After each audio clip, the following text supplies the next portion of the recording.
Hello, hello, hello. We are back at it again this brand new week, and I'll tell you what, we have come back with more energy and psych to continue doing that thing that we do best every single day of the week, which is educating you about all matters agriculture, all the way from the farm to your favorite plate on your dining table back at home. Now, we do hope that you had yourselves a very fantastic weekend. It was quite a busy one with the CHAN finals happening, and finally Team Morocco took the cup home. We're very hopeful that in the next season, maybe Team Kenya will bring the cup home. And this is the part where we all say amen. Thank you very much. A very good evening, viewers, and thank you so much for making time to join us in this hour from whichever part of the world that you are watching us from. Na kama kawaida yetu, we do have a great show lined up for you as we kickstart this week. My name is Violeta Ngina, or the International Mkulima.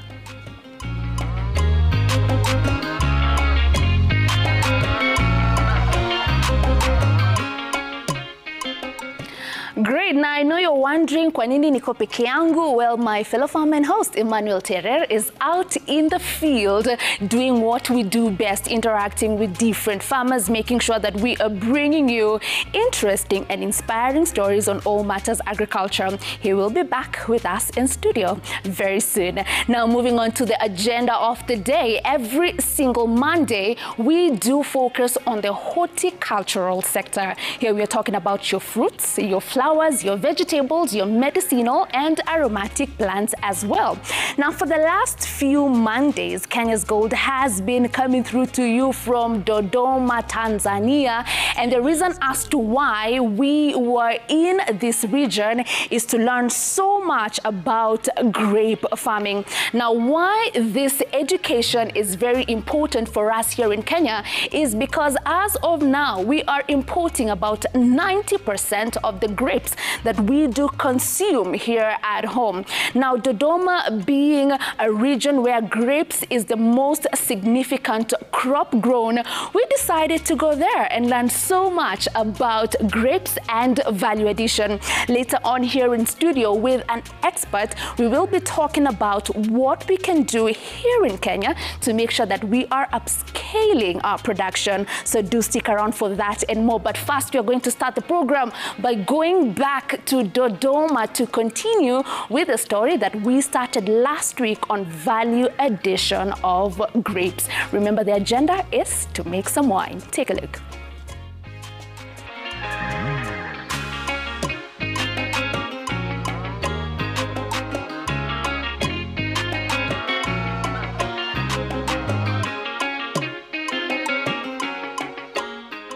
So is our wine ready after it passes out through that pipe?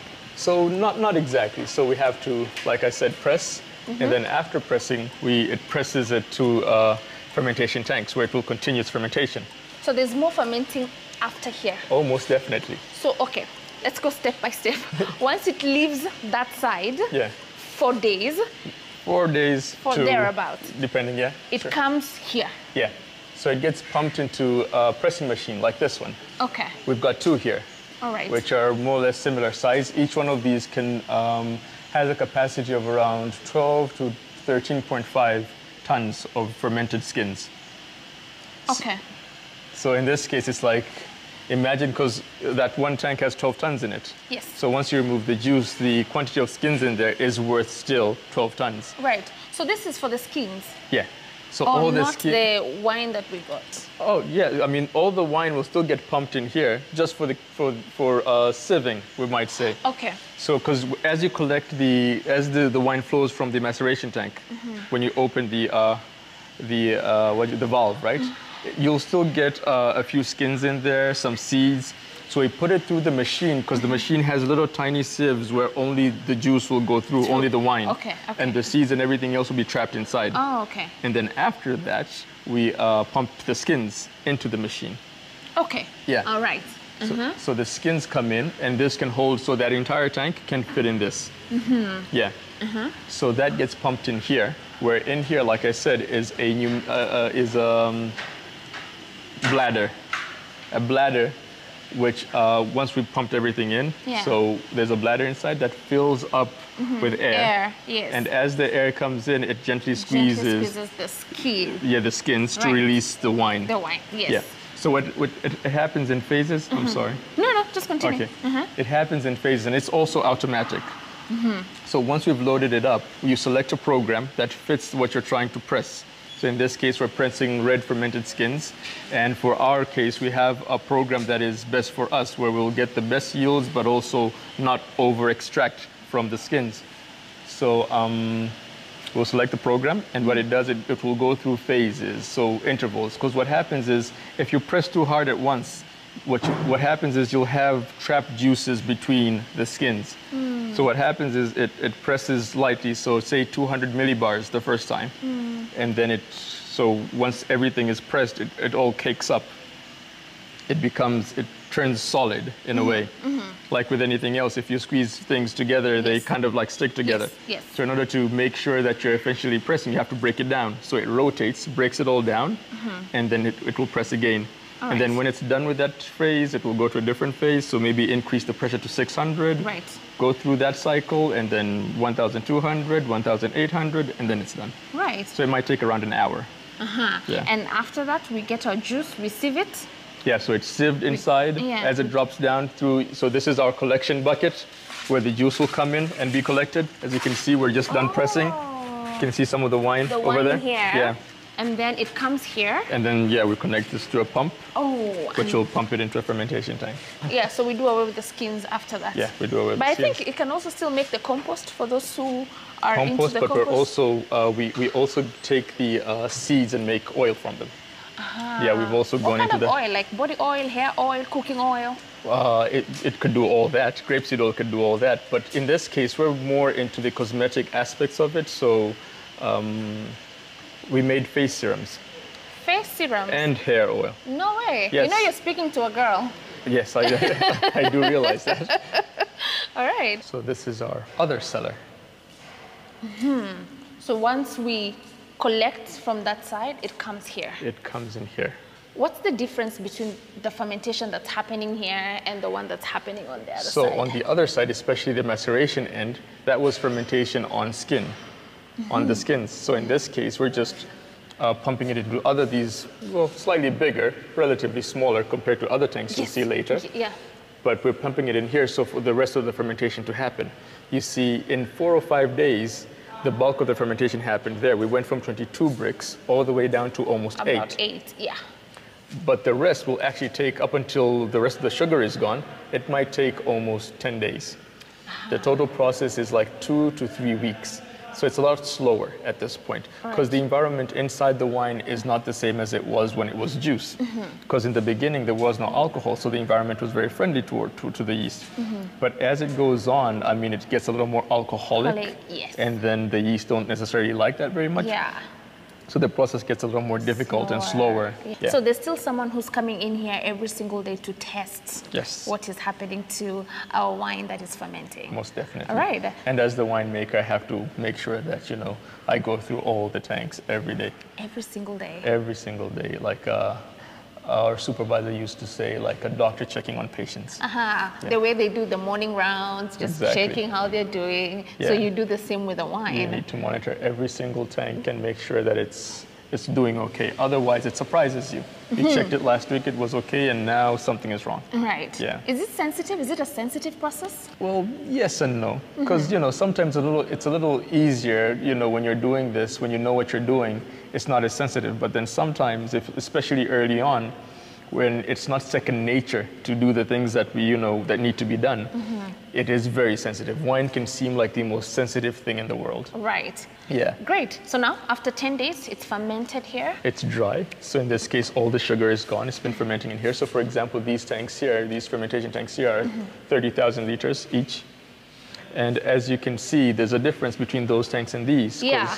You've got your manhole cover Yes. right over here. Yeah. Yeah, so this makes it easier for racking, which we'll explain later, as opposed to the other tanks. Right. So once it's dry, we have to take it off the lees. So the lees is like this, the substance that is of almost muddy consistency that forms at the bottom of your tank. So this is dead yeast cells This is also some of the broken down fruit particles, and a lot of other byproducts that will settle at the bottom. Now, especially early on after fermentation, these usually have a negative effect on your wine.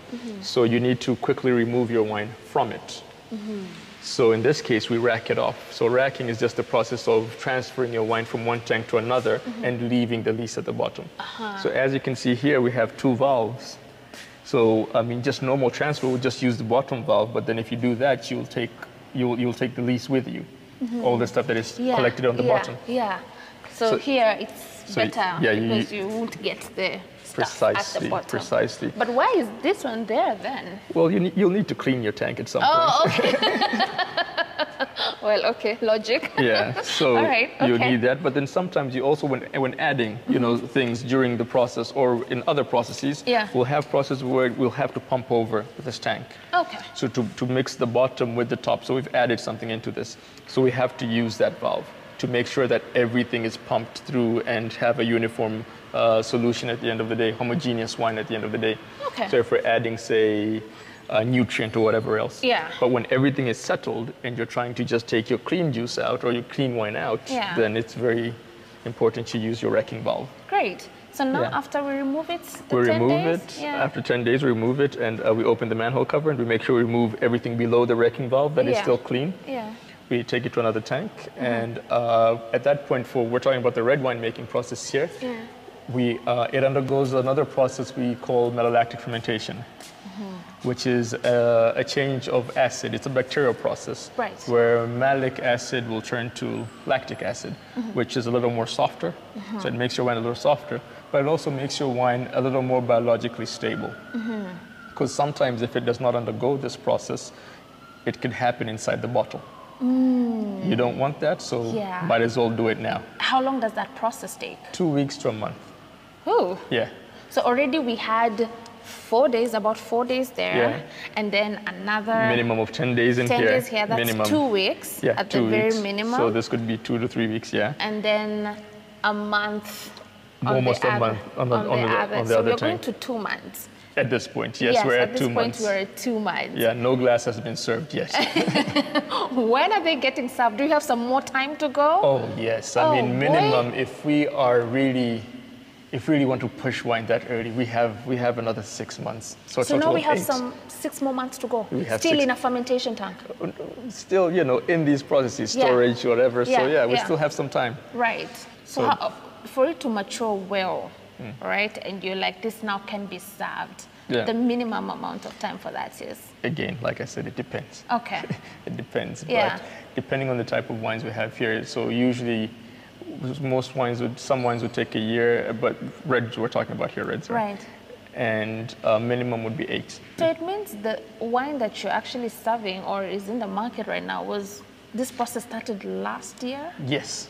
So everything we're working with now is for way later on. Do you feel like you have enough grapes? Should we grow more? Are you producing at maximum capacity? Should farmers get into the farm some more? Where are we with this whole grape production? Oh no, we want farmers to invest more and more into this because we do have seasons that aren't really good, and when those seasons do come along, we suffer, and it takes us, it's a difficult time, to be honest. Yeah. But otherwise, I mean, there is a substantial amount of grapes, but we could always use more. And, for Dodoma as a whole, we want to export our wines. And with the current production, we're going to have trouble doing that. So, we need to produce more. Right. Yeah. Where are you currently exporting wine to from here in Dodoma? Inakunyika wapi na wapi na wapi? Well, throughout Tanzania, but exporting. So we have, in the south, we have Mozambique. Right. We have Zambia also.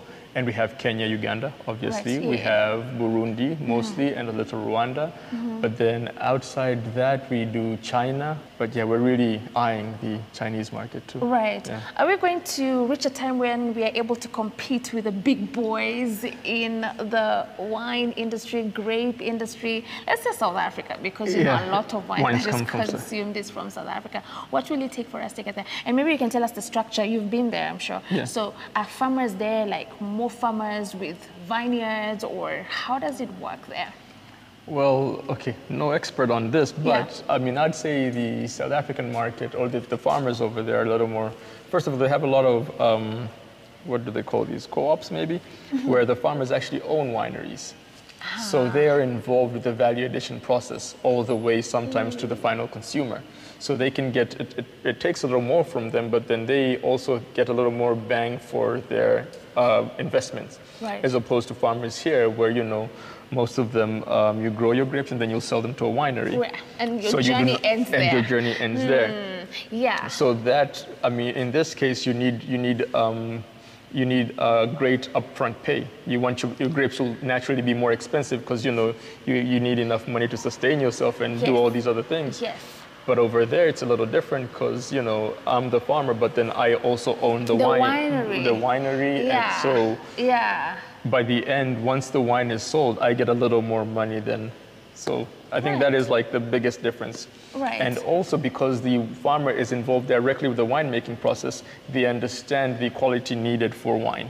So even they take that to the farm. They take that to the farm, and then there isn't a lot of back and forth between a winemaker and the farmer about, you know, the health of the grapes, the ripeness and things like that. Because we have farmers here who've never even tasted wine. So when you're telling them about the quality of the wine, they're like, what are you saying? They'll tell you that, you know, I have bees in my farm, so obviously they're ripe. No, they're not. But then, you know, but then if the farmer themselves are the ones making the wines, it's different because you know that these grapes aren't ripe. For some reason, I was expecting to find a lot of bees here. How come they're not here as much as they are in the farms during harvesting? I don't know. We're lucky this time around because sometimes we do have moments where there's just a pandemic or epidemic of just bees everywhere. Right. But not this time around. Good. Yeah. Now, I know we do still have a long way to go, but so far it's very impressive where Dodoma, Tanzania is when it comes to, you know, wine making and the grape value addition. What do you think are those factors that have, you know, catalyzed this process? Because it's not very common to see this in the East African region, but somehow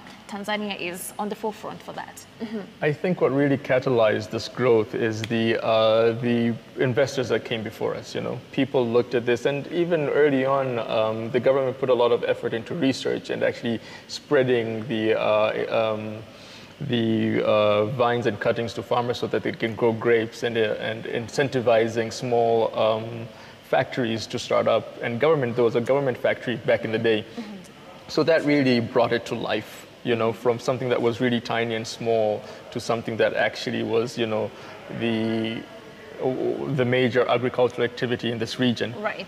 And then later on, private individuals came on board and they actually took it seriously, not only as a place where they could, you know, make money from it, but then also they cared and loved it, the process and everything. Yeah. And hence I have a job now. Right. So they really, the private investment that came into, and what that is going on right now has really helped this grow and balloon to what it is right now.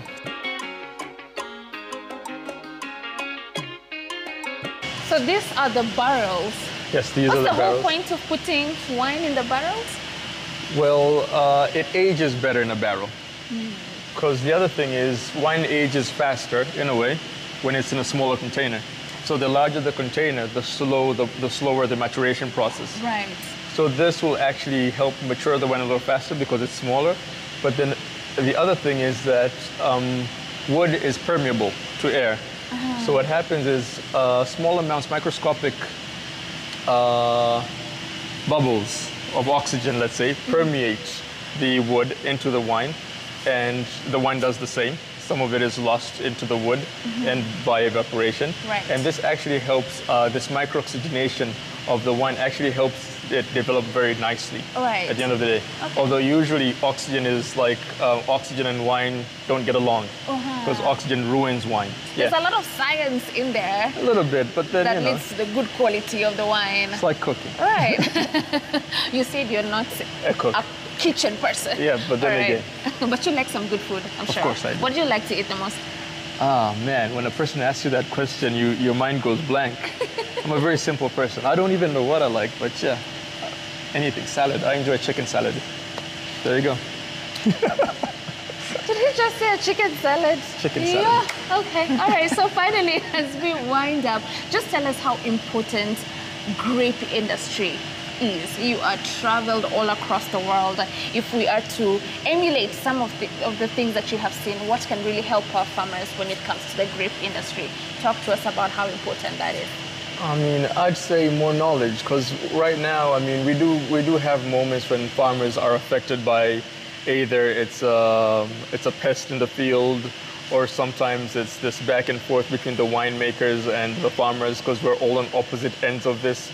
So I think more education would be better for us, and then also more investment on both sides, more investment on the farmers' end and more investment on the wineries, and maybe even collaborate with each other on both sides, on the farming, and which we do, right. You know, because we help farmers with, most wineries at least, right. help farmers with, we guarantee them loans via the bank, so they could, you know, accomplish their activity, and they right. give us, you know, grapes. So there is a lot of collaboration, but even more collaboration would be better, and more investment would be better. And there's need for more farmers as well. And there's need for more farmers. All right. Yeah. Thank you so much, Frank, for taking us through the entire Alco vintages and just teaching us so much about how our grapes from the farm become wine that is consumed globally by different people. Thank you very so much for having us. Thank you for coming.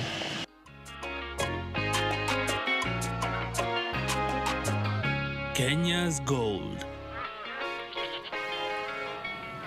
There you go, a great conversation we did have there with Mr. Frank Kato, who is a wine maker in Tanzania, Dodoma. And one thing that we are picking from this conversation is a lot of effort from the government and private sector has helped in pushing the grape farming sector in Dodoma to the heights that it is at today. And the question we are asking ourselves today in the program is, what can we do here in Kenya to make sure that we are crop diversifying and upscaling our production of grapes as well? Now that is a conversation we'll be getting into shortly. As you can see, tayari hapa tuko na a sample kamti kazabibu, tuko na tools ambazo unafaa kutumia pale kwa shamba. We will be getting into this demonstration after this short break that we are taking right now. An expert will be here and he will be shedding more light on the future of grape farming here in Kenya. Lakini kama kawaida, before we take our break, we do have to tease our farm joke question of the day. And today we are asking you, why was the baby ant siafu mtoto, kwa nini kale kadigiriri kadogo was confused?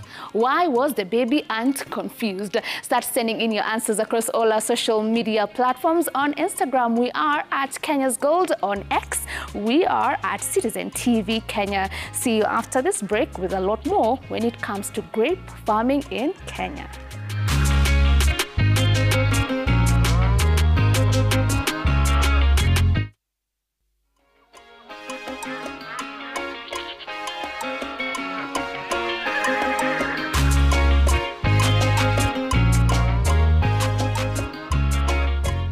And we are back. Very many thanks for staying with us. And in case you're just joining us, welcome to Kenya's Gold. The focus of our gold conversation today is to learn so much about what we can do here in Kenya, ndio pia sisi tuweze kuongeza our production when it comes to grapes. And our expert, like I promised, we do have an expert from Calro. Mr. Joseph is here with us today. Karibu sana Kenya's Gold. Thank you. Thank you so much for making time to be with us today on the program. Yeah. Na nataka tu tuanze from the very beginning. Tumeona Tanzania pale Dodoma, they're very serious about growing grapes, a high value crop. Yani unatembea kwa mashamba pale, it's acres and acres on grapes.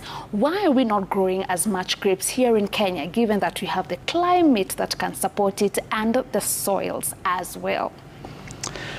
Thank you, Gina, for having me here. It's a good opportunity to share what we do and more so about grapes growing. And I would like, first of all, to say that perhaps we have not reached that level of Dodoma in Tanzania, but we are somewhere, and we will soon be there, considering that we are putting a lot of efforts on some of these emerging crops, especially grapes and apples and such. Right. And we now have good varieties that can be grown here in Kenya. we have been training, sensitizing farmers on what they can do, basically, what they require to do. Remember, these are temperate fruit, which requires some knowledge, some skills on how to handle, how to prune. So it's not as perhaps as easy as mango, where you just plant and wait for them to produce. But we are doing a lot, and very soon we will be maybe somewhere, and perhaps we will overtake even Tanzania, hopefully, very soon. Very soon, yes. Ukiangalia mahali tuko saizi, how good are we doing when it comes to sensitizing farmers on crop diversification? Kwa sababu ni kama wakulima wanakuanga tu na a standard calendar. Mimi najua March nitapanda mahindi, nikivuna hiyo mahindi hapo August, September, either nitapanda maragwe, next year tena nipande tu mahindi na maragwe. It's like there's just that usual monocropping ama particular crop they're used to. Yet we have high value crops like these grapes that we are seeing, lakini wakulima hawajui. Hiyo awareness, are we doing it as much? Yeah, maybe perhaps not as much as would be required, but we are trying, and we are putting much more effort, and we recognize that it's important for farmers to know. And these are some of the crops which can be grown in quite a wide range of ecological zones in this country. Because it's quite drought tolerant. And it will withstand very adverse conditions. And the kind of sensitization we are planning to have is to even set up demonstration plots where they can see, and also establishing a vineyard, even at research level, where they can come and be trained and be able to get good varieties to grow. And then we work with them in terms of what they need to do, the kind of management, pest control and all that. I'm sure very soon we'll be there. Because there is already that recognition that our farmers need to diversify. Good. Now for that farmer who's listening right now na angetaka kujua hii grapes, which regions here in Kenya can it do very well? Please name, kwa sababu umesema it can survive in different ecological zones. Ebu waambie specifically which are these regions that can support the growth of grapes very well. Generally, grape is a hot climate crop. And when we talk of hot climate, we are really talking of a large portion of this country, especially coming all the way from the coastal region, all the way up to medium altitude zone like Thika. So you are talking of areas like Kitui, Kibwezi, going all the way down to coast. And also areas like Naivasha, also very suitable. High altitude areas may not be very good because of, first of all, the fruit, the quality is not very good. It's too acidic. And also you have a major problem of diseases. Because of that humid condition in high altitude areas. Kwa hivyo wale watu ambao wako in hot areas, this is a crop that they can go for. It's drought resistant. It's drought resistant. In fact, the grape can grow, the taproot can grow as much as 20 feet, about 6 meters. So once you have grown it, you may not need to do a lot of watering, unlike other crops. And now with climate change, we are really looking for crops that are drought resistant. No, these are an ideal crop for that. Wakulima, I hope mmesikia jamani, drought resistant crop, grapes, and it fetches good money.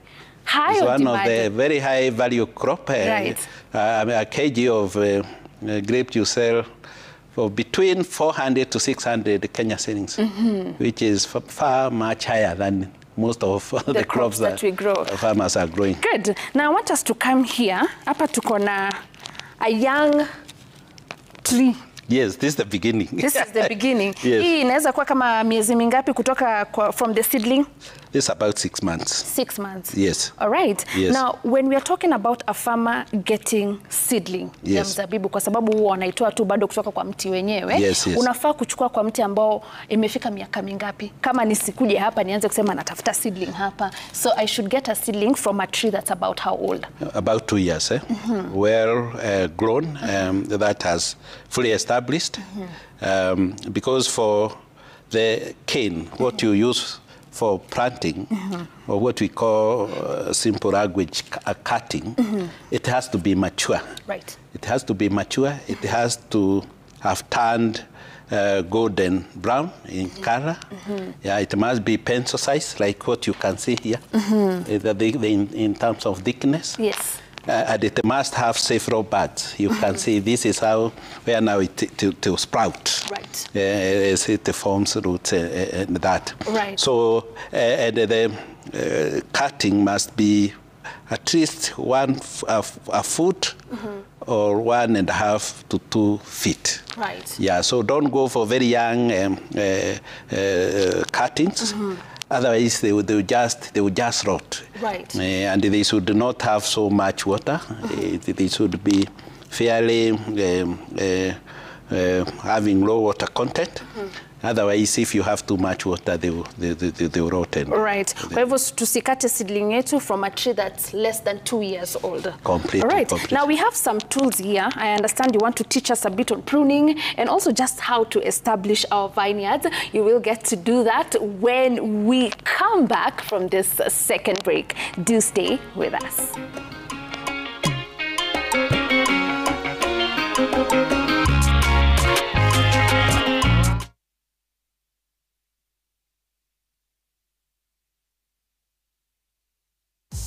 Checky these Uber Boda softies who forgot. But first, wacha tupatie wakulima wetu the advice that we always give you here on the program, making sure that you are growing in the different agri sectors that you are in. Tip number 1 that we give you is make sure that you are part of a cooperative society. In our feature, ulisikia expert wetu akisema pale South Africa, the reason as to why the grape farmers are doing so well is because they are organized in cooperative societies. So here back at home, we are also urging you farmers to make sure that you are part of a cooperative society. When you are there, you'll be able to get financial support from financial institutions like the Coop Bank. You'll get professional agronomists, wanakuja pale kwa shamba. Kama ni pruning, wanakufundisha. Kama ni mbolea, wanakuonesha. Kama ni madawa, they show you how to use it. So also, you also get to produce a lot of produce, which is good quality. Na mkipeleka pale kwa market, you have a higher negotiating power. So dear farmer, take advantage of being part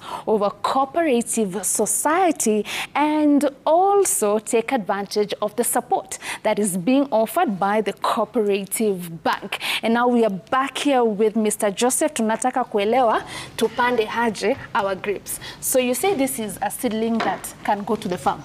Yeah, so this seedling is ready for planting. As you can see, it's quite hardened. Right. The role of the herb is that it must be dormant. As you can see, it's not actively growing. Once you have established that it is mature, it is at this stage of growth, then you have to do what we call layout, Right. where you want to plant. Yes. Grapes are spaced at 2 meters between one plant to another. Kama grape moja iko hapa, yes. Ingine ikue 2 meters from 2 meters here. from there. Okay, yes, kama yes. ni hapo hapo. Exactly. 2 meters. Yes, yes. Na hivi? Yes. Also 2 meters. Oh, yes. So 2 by 2. 2 by 2. Right. Na mkulima akikujia hii seedling anataka kununua. Kwa sasa inaenda na bei gani? Hii seedling at Karo we are selling at 300. Hiyo pesa si mingi sana. No, not at all, not at all. This plant will be there for 30 years. Okay. Yeah. And the one plant can give you 10 kgs of grapes. Yes. At a price of 600 per kg, you are talking of about 600 times. Yeah, 600 times 10 kg. that is 6,000 from a single plant. Yeah, so na kwa eka moja unaweza panda kama seedlings ngapi? You do 1,000 seedlings. Ooh, yeah. All right. So you don't even need to have maybe that large area. You may just have an acre, half an acre, or even quarter an acre. Right. That would still make business sense. Right. Yes. All right. So pia naona hapa tuko na vidude kidogo. Yes. Nataka tuambie hii tunatumia wakati upi? Oh, this is for any serious farmer. You need these tools for your vineyard management. This is called sakatia, yeah, and this is called a pruning saw. Right. Yes. Okay. So once you have planted your seedling, which you do in a hole that is measuring 1 by 1.5 by 1.5 feet. After some time, it will start growing. Allow the plant to grow to a height of 2 feet from the ground. Right. Yes. Then you need to tip, because you want the plant to start spreading. By that time, you have already made your trellising system, because grapes, unlike these other crops, just like passion fruit, you need to train, you need to support. Right. So you need to have a post, Yes. which you space at 4 meters between the plants. So between 2 plants, you have a post and another post. Then at a height of about 2.5 feet from the ground, you need to have a stride of wire running across. Yes. Because that is where now you start training your plant. Yes. Right. So just in case we didn't cut this chenye umefanya hapa. Yes. Yes. What will be the dangers of not cutting? Ni nini itanifanyikia kwa shamba yangu? Yeah, the danger that is there is that it will continue growing and it will never give you fruit. And it can be there for even 2-3 years. Bila matunda. Yes. Lakini one thing with the grapes, unless you prune, you never have fruit. Right. Wacha tuimalizie tu hapo for now, because our time is over. Lakini tumepozea hapo kwa prune. We have to prune, otherwise utakaa hapo bila matunda. Yes. Watu wa Kitui waachane na mahindi. Completely. This is the crop. All right. Great. Which will give them very good income. Yes. To make economic sense. Right. And they will not struggle so much. Right. And they will have good returns from the crop. All right. Yes. Thank you so much, Mr. Joseph, for making time to be with us today. Lakini hatujamaliza haya mazungumzo. We'll definitely have you back to continue with this conversation. Thank you so very much, our viewers, for being with us. Remember, the effort we are making is to make sure that we are upscaling our production here in Kenya. See you next week on Monday, still on the same. Lazima tujue jinsi ya kupanda mizabibu. Thank you so much for watching. My name is Violeta Ngina. Thank you. Good stuff.